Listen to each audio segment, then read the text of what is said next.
این قایق با استاد ورزش اتحادیه شوروی سیدمراد حکیموف تعلق دارد. قایق تا به امروز در ناحیه فرخار نگاه داشته می شود.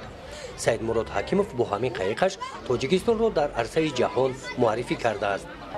یک ننگ ناموس تاجیکی در وجود این شخص بود که از یک ملک به آبی که مثلا جای قایقرانی چی نبود، لیکن در اون وقتها از خلق تاجیک یگان استاد یگان چمپیون اون وقت نبود. این ننگ ناموس تاجیکی وادار نبود که این کس با آن همین قایق که تازه در نزد ما است، با همین قایق در مدت 6 ماه تمرین کرد و در مدت 6 ماه توانست که به جایهای نمایان سزاوار شد. قهرمانان فراموش نخواهند شد. سیدمراد حکیموف سالهای 1956 تا سال 1965 عضو دسته یکچین تاجیکستان بود. سال 1957 معیاری استاد ورزش SSR را اجرا نموده است.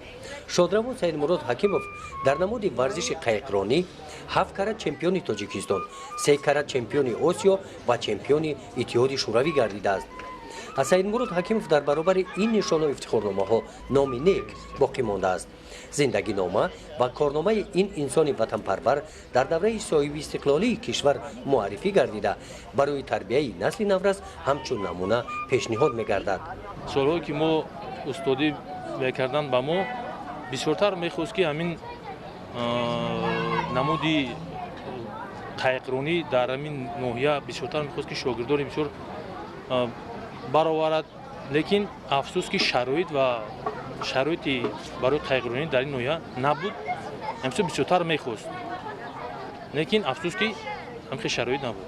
مقصد از برگزاری چنین چورابینی‌ها در آن است که در آینده نسل خودآگاه، نسل خودشناس، نسلی که نامبردار آینده ملت و دولت باشد. در دوره چورابینی‌ها بخشیده به سال 2016 که در ولایت ختلان سال رشد نیروی ذهنی اعلان شده است، به افتخار سیدمراد حکیموف و خدمت‌های او در رشد ساحه ورزش در تالار قصر فرهنگ ناحیه جمع‌آمد ادانه دایر کرده شد.